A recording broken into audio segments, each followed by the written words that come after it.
nanti goncangan pada harga saham misalnya. Atau juga ada pasar tenaga kerja. Pasar tenaga nanti kaitannya dengan upah. Gitu. Nah, kalau kita bicara pasar komoditi, siklus selalu diawali oleh yang pertama karena kegoncangan antara supply dan demand. Salah satu atau bisa kedua-duanya. Misalnya begini, taruhlah kita bicara komoditas pangan. Ini di pasar komoditi. Harga cenderung naik tadi seperti disampaikan tadi. Kenapa harga naik? Yang terjadi misalnya ternyata produksi tidak naik biasa saja. Sehingga penawaran di pasar ya normal-normal saja. Tapi permintaannya naik. Maka harga naik. Kira-kira gitu. Atau yang kedua, penerimaan sebenarnya tidak naik. Tapi karena terjadi bencana alam, atau kesalahan misalnya masalah agroklimat, iklim yang tidak bagus, produktivitasnya turun, produksinya turun. Karena produksinya turun, suplainya lebih sedikit. Maka yang terjadi tidak ada perubahan keseimbangan pasar. Dan di situ harganya juga naik.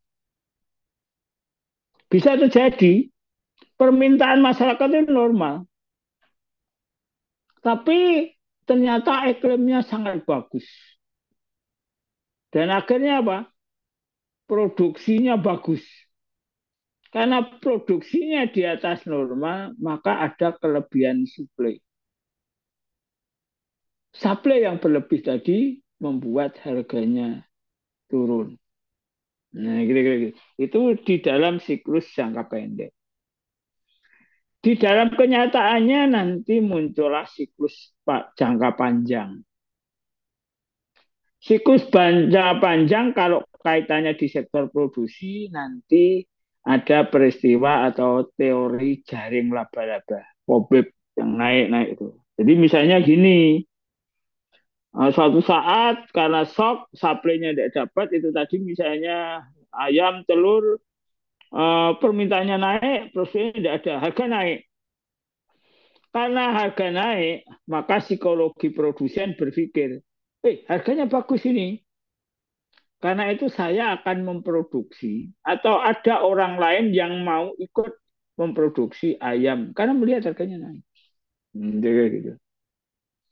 Nah, setelah produksinya dinaikkan, pasarnya kan normal. Dan terjadi harganya turun. Beberapa orang harus mikir, ternyata harganya sekarang turun. Kalau gitu besok saya tidak lagi mau memelihara ayam. Tidak mau memproduksi telur.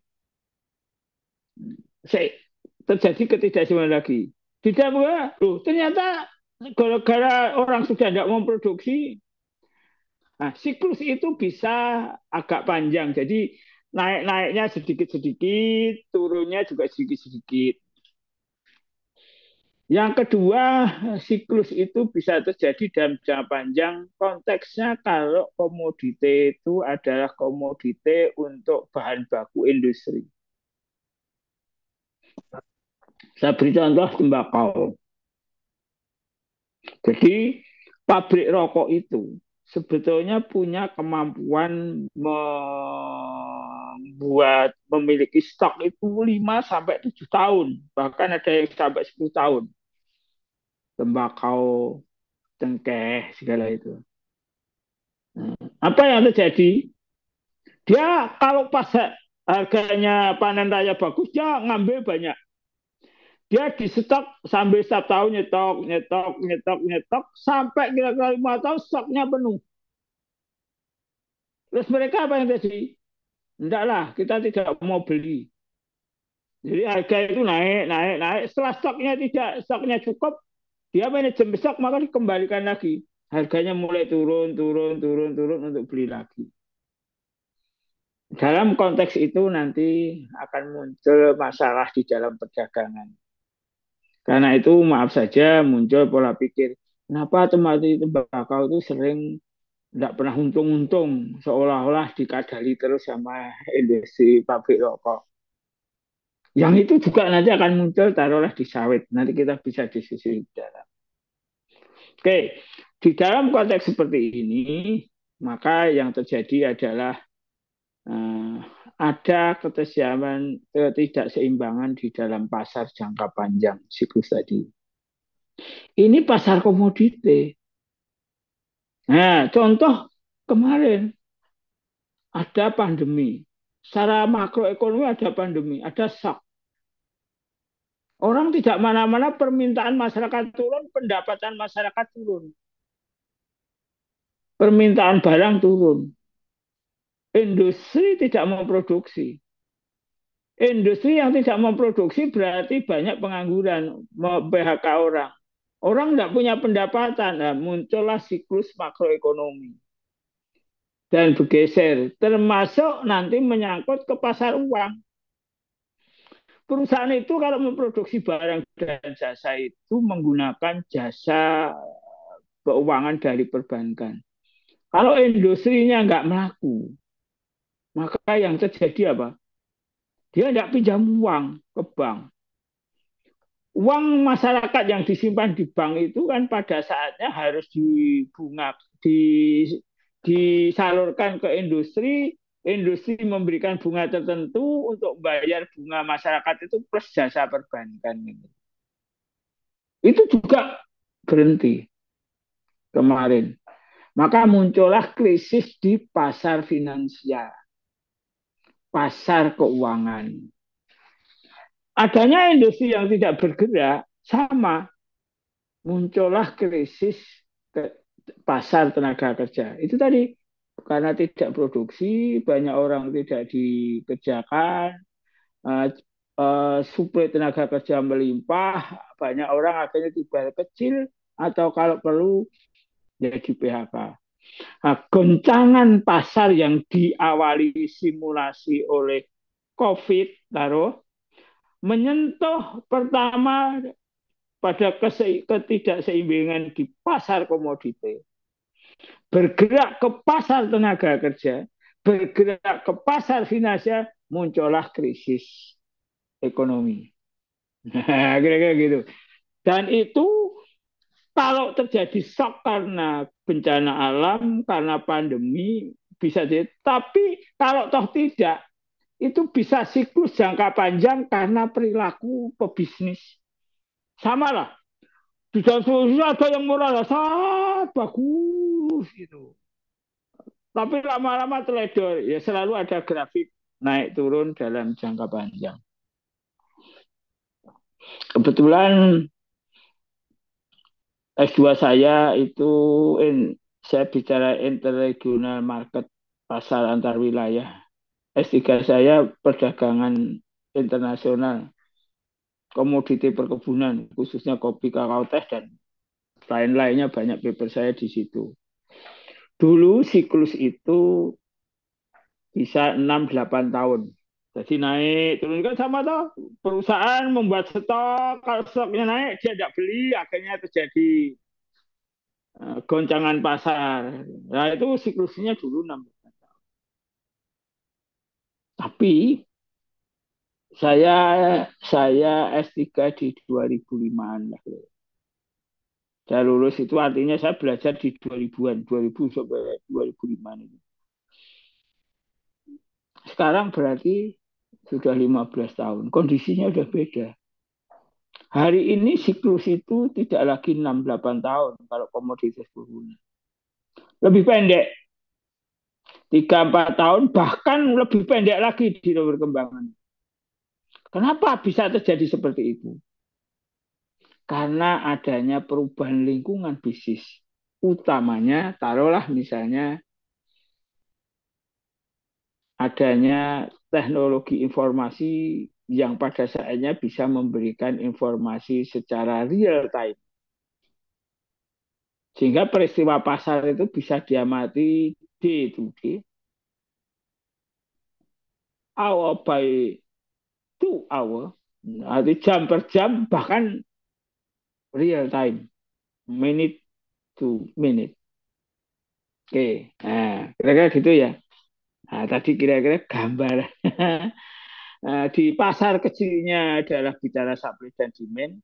Di pasar gedenya memang ada konstelasi di setup oleh kondisi sesuatu atau karena siklus musiman, siklus period tahunan mendrive kegoncangan biasanya di pasar komoditi menuju pasar tenaga kerja, menuju pasar finansial atau pasar uang. Hari ini kita bisa melihat berita-berita itu adalah kondisi yang awalnya dipicu oleh komoditi, sekarang di Amerika sana banyak perusahaan yang bangkrut, tidak bisa bayar utang, bunganya naik, inflasi naik, muncullah krisis pasar uang di Amerika. Dan beberapa bank hari ini, bank sebagai tempat pasar uang itu didrive, terjadi kegoncangan yang luar biasa. Karena Amerika itu mengelola, artinya simulasi kontribusi yang sangat besar di dalam ekonomi dunia. Maka yang terjadi adalah semuanya merembet ke negara-negara lain, terutama yang memiliki hubungan dagang industri ekonomi yang kuat dengan Amerika. Karena itu kalau sekarang ada, kenapa Amerika yang bangkrut, kok Indonesia bingung gitu. Lah iya, kalau Amerika bangkrut, konsumennya tidak banyak beli barang-barang, kita kan tidak bisa ngekspor barang ke Amerika. Akhirnya hal yang kita produksi biasanya diekspor ke Amerika tidak bisa diekspor karena tidak laku, tidak ada yang beli. Maka produksi barang dan jasa di Indonesia ya laku. Pabriknya ya tekor, tenaga kerja ya tekor. Nah, itu kira-kira kaitan makroekonominya. Kira-kira gitu. Nah, ini gambaran ya. Nah, ini saya berusaha untuk menjelaskan jelas supaya saudara nanti kalau kuliah ini rodok duit ketertarikan gitu. Karena ujung-ujungnya itu ya gitu hitung-hitungan itu urusan duit kan gitu. Clear ya? Atau ada yang kurang kurang apa? Masih belum jelas. Yo, gimana? Kofi atau Rudi? Esmanto, mana yang kira-kira belum jelas? Tak jelas gitu, ya lah. Ya Pak, menarik sih Pak. Tadi yang Bapak sampaikan tadi, saya sih dapat dengan Bapak yang apa Bapak sampaikan. Memang apa namanya perilaku pasar eh, selalu apa berubah ya. Apalagi dengan kemajuan teknologi informasi ini, sepertinya apa contohnya kalau kita lihat ya, begitu ada berita malam ini harga komoditi turun, contohnya seperti batu bara atau emas turun, itu besoknya pasti pasar saham atau apa kan langsung eh, jatuh gitu Pak. Jadi Hmm. memang eh, kelihatan sekali benar saya bukan sampaikan. Terima kasih Pak. Oke, kalau di sawit ya sama lah. Kalau ini Rudi Esmanto itu masuk di kebun sawit kapan itu? Berapa tahun yang lalu? Nah, ya 97, Pak. Wah, 97 berarti sudah 26 tahunan ya. Iya. Nah, bayangkan 26 tahun dulu kalau Anda bicara harga sawit di kebun, terjadi perubahan harga di Rotterdam atau di pasar KPB, bahkan di Jakarta atau pasar di Malaysia, mendrive harga di kebun itu ngertinya lagi seminggu setelahnya. Atau kalau Anda beli buah ke plasma itu, Anda mengoreksi harga itu paling sebulan lagi baru terkoreksi.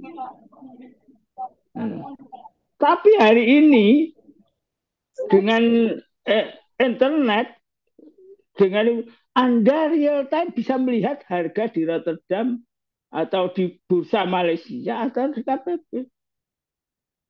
Petani sing rada cerdas itu langsung tahu, ini harga sawit naik.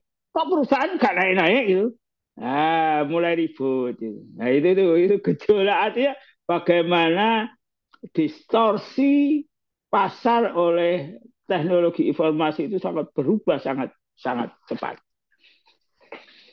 Nah, oke. Clear ya. Nah, sekarang udahlah, pokoknya kita kuliah pertama ini anu aja. Anggap saja kita ngobrol di warung kopi itu, karena itu kalau yang belum menyiapkan minum kopi itu ya nyiapkan saja, kita dengarkan orang cerita gitu sambil minum kopi, makan apa gitu. Enaknya orang kuliah sekarang itu kan seperti ini. Oh, nah, yang kelas kan Raya nak mau satu bulan ngopi gelegak-gelegak gitu. Ya sama, saya juga enak itu. Kalau pas ngobrol ngomong gini ke tenggorokan mulai kering ya minum gelegak-gelegak gitu. Oke, saya coba share screen.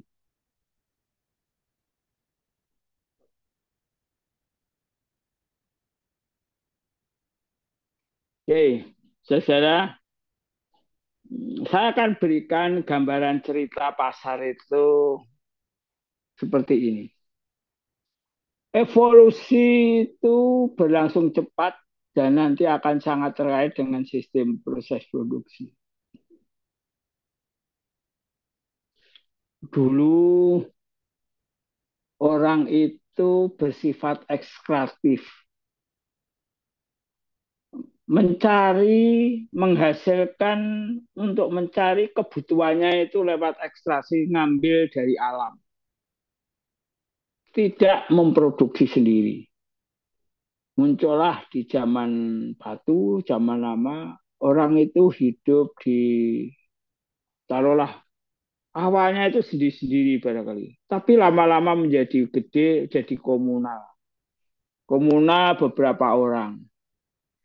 Di situ ngambil produksi dari alam. Sing ada yang mencari ikan. Kalau itu ada dekat sungai, biasanya kan hidupnya di daerah lembah gitu. Kalau di daerah kok komunitas awal itu biasanya hidup di daerah subur, di mana banyak produksi tanaman, tinggal ngambil, manen. Ada dekat sungai, ada ikan, hewan, dan sebagainya. Di dalam proses selanjutnya ternyata kehidupan seseorang itu ada yang pinter ngambil ikan, ada yang pinter sekali menek pohon, ngambil produksi dari pohon, manen. Ada yang pinter sekali berburu hewan. Akhirnya mereka berpikir, udahlah kalau kamu pinter nangkap ikan, ya dia sukanya nangkap ikan saja. Yang berburu ya berburu saja. Sampai pada tahap mau bosen dan akhirnya mulailah tukar menukar. Itulah peradaban tukar menukar. Sebetulnya pasar di zaman awal-awal perkembangannya. Maka mereka barter. Dan barter dimulai dengan membangun tata nilai. Tata nilai yang mereka ciptakan sepakati. Jadi kalau ikannya satu, saya pinter ngambil rusa, daging, kita bagi, ya kamu dapat segini. Gitu. Nah, itulah peradaban awal sebetulnya di baterai ini akhirnya juga masih terus berlangsung. Karena masyarakatnya semakin banyak, maka pola barter itu disepakati ada di wilayah tertentu. Saudara yang dulu di Kalimantan, di mana yang namanya pasar itu disepakati, taruhlah dulu misalnya di daerah perempatan, di bawah ringin yang rindang, kira-kira begitu. Terus kemudian disepakati ini hanya hari Minggu saja atau Senin Kliwon saja dan sebagainya. Dan polanya pun ya masih barter.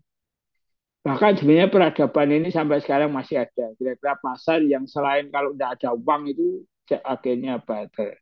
Nah ini kira-kira evolusinya. Selanjutnya mulailah berpikir, ayo kita ciptakan nilai tukar. Dari sejarah peradaban kerajaan awal Anda bisa lihat alat tukar akhirnya disepakati dalam bentuk tertentu. Dulu karena itu ada yang disebut logam. Karena logam dulu itu terbatas adanya, tidak selalu ada di mana-mana, akhirnya disepakati. Muncullah budaya uang logam. Duit cering yang sampai hari ini juga. Setelah munculnya peradaban industri kertas, barulah akhirnya muncul alat tukar itu disepakati ditambah dengan uang kertas yang seperti hari ini. Akhirnya apa? Mereka tetap dari pasar yang kecil membuat pasar yang besar, ya. Terus bagaimana mereka menciptakan pasar bareng-bareng pada waktu tertentu, kira-kira kan begitu. Nah ini nih yang terjadi. Nah, muncullah itu bahkan muncullah akhirnya pasar permanen. Nah, seperti yang kita bisa melihat itu. Peradaban munculnya pasar ini akhirnya memunculkan kalau pasar sifatnya temporer akhirnya ada pasar menetap, muncullah kios-kios yang menjual produk yang bisa dilakukan sepanjang waktu. Muncullah peradaban pasar lebih kecil tapi waktunya lebih, yaitu kios-kios. Kios-kios ini akhirnya muncullah kios yang lebih bagus, gitu. Akhirnya muncullah kios-kios yang tersentral menyediakan banyak hal di satu. Muncullah yaitu seperti Indomaret, Alfamart, gitu kan. Muncullah yang namanya sekali lagi supermarket. Ada pasar tradisional ya, dari supermarket muncul. Kita bisa lihat muncullah akhirnya mall. Bukan saja menyediakan bahan komoditas, tapi hiburan, makan, bioskop, jadi satu, sebuah tempat. Pola perdagangan terus bergeser mengikuti perkembangan teknologi dan perkembangan budaya masyarakat. Teknologi telah menstimulir perkembangan produk-produk. Inovasi berjalan, produk berkembang, membangun budaya baru, dan membuat kultur perdagangan baru. Contoh sederhana saja. Bagaimana misalnya ayam goreng, Kentucky Fried Chicken, Kalia Fried Chicken. Budaya di Indonesia itu dulu tidak ada itu. Budaya Indonesia itu ya ayam goreng Mbok Behe, ayam goreng Susiati, supaya awet, tidak gampang busuk, dibacem.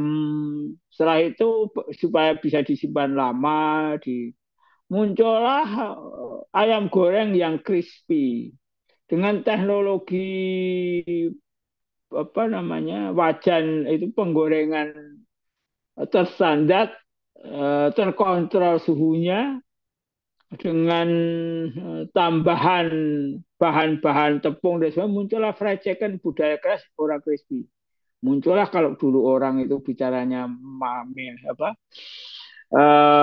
restoran kita itu taruhlah ayam apa namanya bacem, ayam goreng biasa digoreng rodok gosong-gosong sithik. Muncullah sekarang ayam-ayam goreng crispy seperti yang berkembang di sini. Itu contoh bagaimana peradaban berkembang oleh karena perkembangan teknologi yang menstimulasi adanya inovasi-inovasi baru yang dapat menghasilkan produk-produk baru.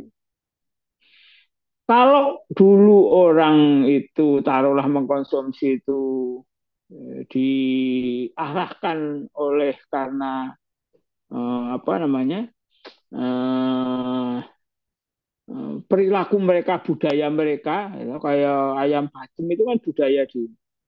Akhirnya konsumsi bahkan selera konsumen itu diarahkan oleh perkembangan teknologi. Dulu, contoh budaya minum teh itu ya teh panas. 20 tahun yang lalu muncul yang namanya teh botol. Siapa yang mau minum teh botol? Ya, wong teh biasanya dipinum hangat, diseduh, kok ini teh botol. Ternyata muncullah teknologi dan perkembangan alat bantu pendingin. Muncullah es teh botol. Nah, akhirnya hari ini bisa lihat. Ternyata budaya minum es teh botol sampai itu tadi promonya adalah apapun makanannya, minumnya adalah teh botol. Ini bukan karena saya kuliah di endorse teh botol ya. Ini supaya kamu gampang mikirnya itu kira-kira kan gitu di kan. Nah, bahkan nggak ada dulu orang minum air kok beli air kemasan aqua. Sekarang teh minum mineral air mineral itu apa saja, tapi orang selalu yang pertama ini mikirnya aqua. Karena dulu pertama yang mengembangkan aqua. Ini budaya, ini gambaran bahwa pada saatnya pasar itu akan lebih didrive oleh perkembangan inovasi. Bahkan budaya masyarakat itu akan diamkan. Jadi bukan kok budayanya baru baru muncul apa teknologi enggak. Yang terjadi adalah pengetahuan naik. Pengetahuan yang naik membuat adanya perkembangan teknologi. Karena pengetahuan akan mendrive teknologi. Teknologi akan mendrive inovasi. Inovasi akan mendrive produk baru. Produk baru akan mendrive budaya konsumsi baru. Saya kalau dulu kita alat bantunya itu duit jering, terus kemudian uang kertas atau cek misalnya, Anda bisa lihat hari ini. Teknologi telah membangun peradaban baru lewat digital. Ya, sekarang kalau mau beli apa saja, ke Tokopedia, ke Shopee, ke apa, enggak dimanapun, kapanpun Anda bisa dapat. Dulu orang Kalimantan cari produk-produk di Kalimantan enggak ada, ya enggak ada. Kalau enggak ada di sini, ya enggak jalan. Hari ini Anda beli apa saja dari Tokopedia, pasti akan bisa datang. Sejauh ada sarana prasarana transportasi yang mengarahkan ke daerah itu. Itu bagaimana perdagangan yang awalnya teknologinya ditata di istilahnya mallnya itu ada di kota besar, sekarang ada super mall Tokopedia. Kalau mall itu hanya isinya beberapa dan beberapa komoditi, ada kata di Tokopedia apa saja bisa kita beli, bisa kita lihat dan bisa kita ambil. Ada revolusi di dalam perdagangan yang luar biasa di digital marketing. Termasuk adanya teknologi ini, orang tidak lagi kalau membeli itu harus pakai duit langsung. Duit jering, duit. Sekarang kalau Anda pergi kemana-mana, sudahlah. Kalau beli cukup pakai QRIS. Ya, semua bank menyediakan di internet bankingnya QRIS. Tinggal nyeken barcode-nya set, di enter, set sudah terlempar, print, dapat, selesai. Dan ini dipicu lebih cepat lagi karena masa pandemi kemarin. Karena pandemi, khawatir ada uang, duit jering, itu terkontaminasi wabah. Maka yang terjadi orang nggak mau menerima uang langsung atau membawa uang. Teknologi itu telah sangat akhirnya yang namanya teknologi digital, pembayaran lewat teknologi digital itu demikian masifnya. Demikian cepat berkembangnya. Karena itu Anda kemanapun. Kalau Anda pergi, apalagi misalnya taksi di Bluebird, saya sudah menyiapkan. Sudah ada barcode yang bisa di-scan, tidak perlu bayar lagi. Di toko-toko di mana-mana sekarang sudah ke situ, di rumah makan, restoran, sudah sangat jarang. Budaya itu bahkan ada di mana itu, kota apa, saya lupa, saya baca. Di RRT itu, di mana di sebuah pasar itu sudah tidak ada lagi orang yang jual beli itu menggunakan duit. Di Cina hari ini yang paling maju sendiri. Di Cina ada nggak ada orang lagi jual beli itu pakai duit. Tinggal scan, Sudah, nanti kita akan coba untuk membicarakan ini lebih luas. Gambaran ini nanti akan kita coba diskusikan. Termasuk tidak hanya di pasar domestik, di pasar antar negara. Dulu di Indonesia tidak ada produknya, saudara bisa beli di Amazon, apa di apa yang punyanya Cina itu, dia beli produk-produk Cina, produk manapun langsung. Kalau tidak ada eksporternya, Anda tidak bisa beli. Hari ini lewat Amazon, saudara bisa beli apa saja yang diproduksi di dunia ini. Bahkan barangkali yang orang Indonesia sebagian besar belum pernah lihat. Misalnya. Nah, saudara, inilah cerita awal untuk barangkali bisa memotivasi saudara bahwa di kuliah perdagangan itu pada saatnya akan menarik. Menarik kalau kita sinyalnya sama. Saudara pengen menarik, golek kasus banyak, saudara bisa mencari bahan diskusi banyak, pancing saya supaya mengeluarkan ilmu-ilmu saya. Jadi ilmu saya, kamu eksploitasi lah saya itu. Ini sejak dulu saya selalu katakan sama mahasiswa saya, kalau kuliah sama saya, eksploitasi saya. Semoga saja saya bisa memenuhi kebutuhan, kehausan, pengetahuan, keilmuan, dan lain-lain dari saudara. Ya nanti kalau kurang bisa cari ilmunya kemana tak takoki. Tapi kalau saya bisa memiliki pengetahuan secara cukup itu memenuhi, ya nanti tak jawab langsung. Nah itu menarik loh ini. Barangkali tidak banyak. Atau saya sendiri kuliah yang menawarkan tolong eksploitasi dosen. Ambil ilmunya dosen. Dulu paradigmanya itu, orang belajar itu, aku tak tanya, tak memperoleh sebagian ilmunya dosen. Maka muncullah dosen memberikan kuliah. Biar ketok iki pinter dhewe, ilmunya dikasih sidik-sidik saja. Atau kalau tidak, dulu dosen pamer. Ini bukunya ini. Dan buku ini saya satu-satunya yang punya di kampus ini. Atau barangkali di udah itu kuno, ya. Merasa pamer-pamer pinter-pinter, merasa punya bahan sendiri. Karena tanya Mbak Google, tanya di internet itu apa saja bisa dicari hari ini. Maka tugas utama dosen adalah mencoba untuk membangun kapitalisasi pola pikir pengetahuan mahasiswa supaya bisa mencari sendiri. Dan tawaran utama saya adalah silahkan eksploitasi pengetahuan saya. Ambil. Semuanya tak waris ke. Untuk apa?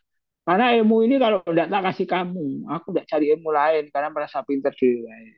Gara-gara mau ambil semuanya nanti aku cari lagi lah sambil jalan-jalan gitu, sambil baca-baca gitu. Oke, ini gambarannya saudara. Alah, dah silahkan barangkali udah jadi gambar ini saja barangkali sudah tergelitik untuk menanyakan sesuatu, silahkan. Yo, saya beri kesempatan.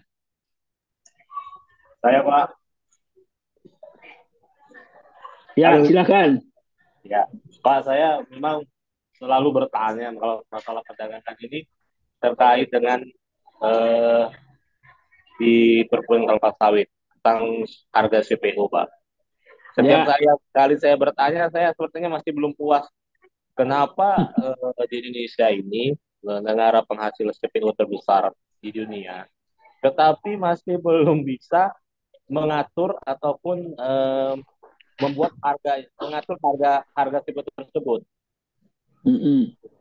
Malahan Singapura yang memang nggak punya sumber daya apa-apa, ataupun Malaysia yang masih lebih luas kita dibandingkan Malaysia, mereka udah bisa untuk mengatur harga sawit atau harga CPO dunia, Pak. Siapa itu, Pak? Oke. Itu nanti di bahan saya kuliah terakhir agak belakang hal akan saya sampaikan. Nanti kita itu harus mempelajari apa yang disebut dengan analisis supply chain, rantai pasok. Sistem bisnis minyak nabati berbasis CPO itu kan dimulai dari satu pasar input. Pasar input itu apa? Pasar bibit sawit, pasar tanah, pasar tenaga kerja, pasar pupuk, pasar. Terus proses produksi perkebunan. Ada dua. Yang besar ada perusahaan, yang kecil ada petani. Setelah itu muncul ke pasar selanjutnya, yaitu pasar PKS.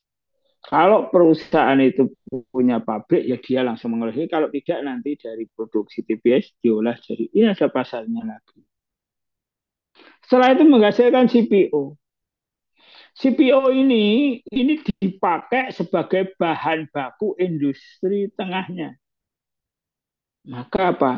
CPO akhirnya diolah jadi minyak goreng. Di industri turunan tingkat tinggi, lemak dan sebagainya. Terus apa asam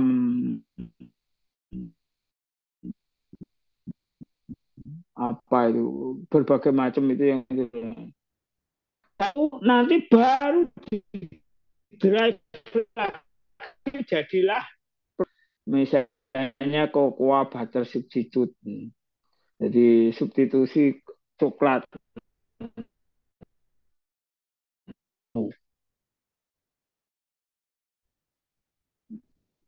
Tapi dari minyak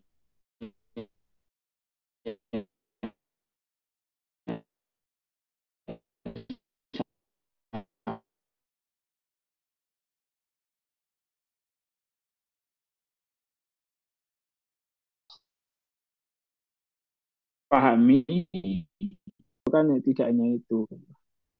Karena kalau nanti itu di dalamnya itu industri hilirnya itu mogok, pokoknya tidak mau beli, atau sekarang Uni Eropa yang membeli kira-kira 15% pasar kita tidak akan beli kalau dianukan itu ya salah satu politik dagang. Dan kalau kaitannya dengan penguasaan komoditi, nanti tolong dilihat produksi Indonesia itu berapa. Yang perusahaan multinasional yang dimiliki perusahaan multinasional sahamnya miliknya Singapura itu berapa? Yang memiliki jaringan pasar beneran itu berapa? Nanti coba cek perdagangan CPO kita itu yang menguasai hanya 4-5 trader. Wilmar, ya, Musimas, Sinarmas. Anda bisa bayangkan kalau mereka mau, mereka memiliki kemampuan untuk memiliki peluang untuk membangun sistem kartel. Karena itu muncullah hari ini, kemarin konflik itu yang terjadi itu. Jadi Febri, kita menguasai, tapi kalau kita tidak bersatu, tidak menyatukan diri, dan tidak juga memiliki keberanian bersama, karena ya itu tadi, emangnya Sinarmas sama Wilmar memang juga bisa bersatu. Jangan-jangan dia juga maju sendiri, orang dagang itu kadang-kadang temannya dianggap pesaing dan sebagainya. Kalau mau kita bisa, tapi kita harus melakukan mereformasi banyak hal supaya Indonesia bisa sanggup enggak. Seperti kemarin kan sebenarnya sesuatu. Waktu ekspor dihentikan, dunia kan kalang kabut. Tapi itu kan dipaksa oleh pemerintah. Dan itu pengusaha teriak-teriak semua. Kalau kita bisa membangun hilirisasi di dalam negeri, selesai itu perdagangan juga. Kita akan bisa menguasai pasar dunia. Nggak usah jual karena kita masak sendiri, ya seperti konsep hilirisasi Pak Jokowi yang sekarang digebuki rame-rame di dunia. Nah, kenapa yang terjadi itu? Sebenarnya idealnya mereka harus membangun industrinya itu di Indonesia. Karena kalau industrinya dibangun di Indonesia, ada serapan tenaga kerja dan nilai tambahnya ada di Indonesia. Hari ini mereka ingin impor raw material supaya industrinya berkembang di negaranya, ketenaga kerja berkembang di sana, termasuk nilai tambah di sana. Gambaran awalnya begini. Nanti diskusinya kita kuatkan. Guna apa-apa wis tak sampaikan hari ini terus. Tapi bukan berarti ilmu saya habis gara-gara tak cinta gitu. Ini kalau mau wayangan gitu ibaratnya 7 hari 7 malam wayangannya terus bahannya sih cukup. Kira-kira gitu ya. Oke, gambaran itu silakan yang lainnya. Yo. Ini ada yang kelas baru gitu, barangkali menarik loh. Orang pernah ngerti ya, jeneng-jenengnya siapa dia kan nanti tak minta siapa yang. Yo silakan. Mau bertanya Pak. Yes. Bapak, Yo. menurut Bapak optimis dengan pemindahan ibu kota kita? Kan salah satu tujuannya kemarin agar kita bisa, kan saat ini sama saya baca-baca kemarin itu Pak.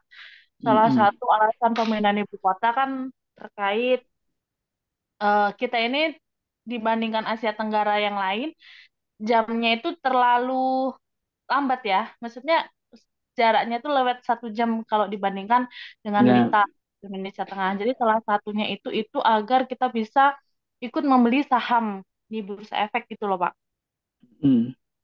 Nah, menurut Bapak optimis enggak dengan pemindahan ibu kota itu ekonomi di Indonesia, terutama untuk perdagangan ya, itu bisa meningkat? Bagaimana menurut Bapak? Dalam pola pikir desain yang tidak mencampur adukkan sesuatu, saya optimis. Itunya tidak dicampur aduk politik, tidak campur itu macam. Karena begini, sebetulnya urusan waktu saham itu hal yang kecil lah. Memang ada masalah itu. Ya seperti ini misalnya. Kita jam 7 di benua lain baru pagi hari. Di Amerika baru hari. Jadi kalau kita rapat jam 12 siang, kita baru rapat 12 malam. Saya kemarin pas acara apa itu perubahan iklim itu di Inggris itu, saya diminta menjadi narasumber. Tapi online. Saya minta online, saya tidak mau berangkat. Terus di sana itu sore jam 3. Saya di sini jam 12 malam, wah ya ngantuk-ngantuk ini ya enak. Tapi ya itu dunia. Anda bayangkan, saya pernah menjadi narasumber di Kementerian Luar Negeri. Lu masa narasumber bahannya sama, tapi saya harus presentasi 2 kali, 2 kelompok. Ternyata yang satu di belahan Eropa, yang satu di belahan Amerika Selatan atau Amerika Latin. Jadi ini beda nih. Terus akhirnya ngomong pengpindo di waktu yang berbeda.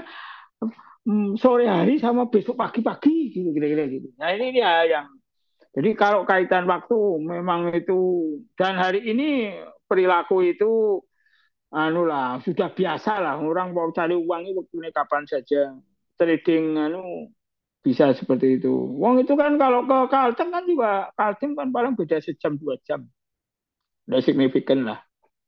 Kira-kira gitu hanya maju lebih gitu. Itu hanya pola pikir utang orang-orang males saja. Kalau mau bisnis suruh bangun jam 5 jam 4 dibangun aja. Tapi kalau orang biasa males kan, wah, biasanya bangun jam 8 kok jam 7 suruh. Wah, itu kan gitu. Oke, clear. Tapi secara umum sebetulnya begini.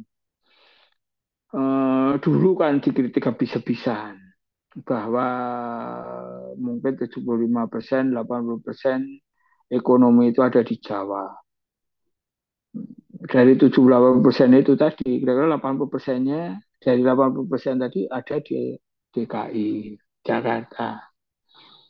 Terus coba pemerintah, ayo dimeratakan ini, Kalimantan dibangun di jalur itu dan jalur itu dianggap menjadi tengah-tengah, jadi hub. Kemudian di dalam kondisi itu ada yang nyaman, ada yang tidak nyaman, ada yang bisnisnya terganggu, ada yes biasa. Menjadi runyam lagi kalau sudah dicampur politik.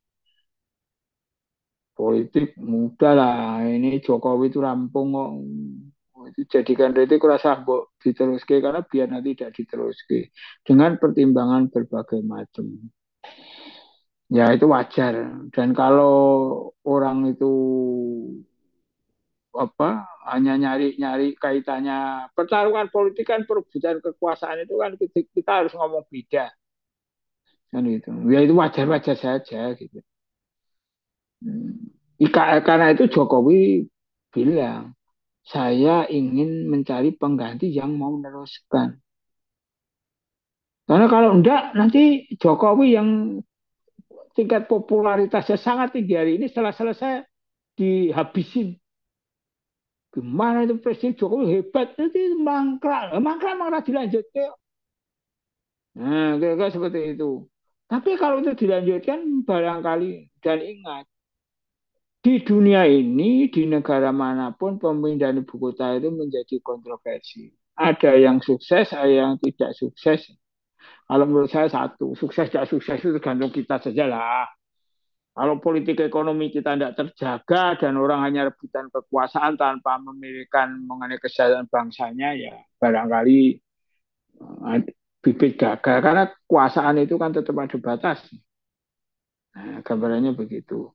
Tapi kalau saya ditanya, saya setuju. Saya setuju bukan karena pro Jokowi apa-apa, saya bukan dulure, bukan siapa-siapa. Tapi logika berpikirnya masuk. Dan kalau kita bisa support semuanya, dan Anda jangan mikir ke ibu kota itu dibangun bisa awalnya 2 tahun, 10, 5 tahun. Tapi di dalam pembangunan kota dunia itu, Amerika ke Washington DC, ke mana-mana, itu kan butuh waktu puluhan tahun, ratusan tahun. Jadi jangan kayak orang politik. Oh, pindah ke sesok tahu-tahu gedungnya kan tukul semuanya, orang sudah pindah semuanya. Ya nggak bisa gitu dong. Itu urusan politik kan selalu begitu karena mencarinya itu yang nggak benar-benar aja. Tapi bukan berarti saya mengkritik orang-orang yang kritik, boleh kontrol. Tapi kalau mengkritik kaitannya hanya urusan kepentingan jangka pendek, kekuasaan atau kelompok orang, saya tidak setuju. Tapi kalau politik dalam konteks ada kesejahteraan bangsa, merah putih, apapun partainya, siapapun yang ngomong, saya apresiasi. Tapi kalau hanya urusan perebutan kekuasaan jangka pendek, tidak punya konsep, ya semoga saja kita masih menjadi kelompok orang yang sedikit lebih cerdas dibandingkan yang lainnya. Apa berarti yang lainnya tidak cerdas? Mungkin. Nah, tinggal kita milih, apakah kita ikut milih jadi yang sedikit cerdas atau tidak cerdas atau kalau orang Jawa goblok gitu. Oke, saya tidak bicara preferensi politik siapa, politik mana, partai mana. Tapi lebih pada silakan berpikir kritis untuk dialektika di dalam mensikapi problem-problem kemasyarakatan dan kesejahteraan bangsa. Nah, itu Sabda. Ya, Pak. Benar, Pak. Sepakat saya, Pak. Gua kan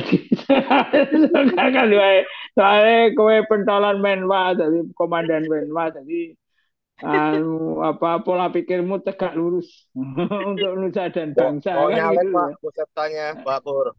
Oh ya bener ya, boleh lah kamu nyalek situ, neng diukur, jangan sampai nanti nyalek pengen duit entek terus masuk RSJ. Ya iya di Enggak, Jogja Pak. tuh banyak bahasa orang tadi itu tadi bukan jadi masuk di gedungnya Dewan tapi masuk di gedung rumah sakit jiwa. Oke ya, ada lagi, silakan.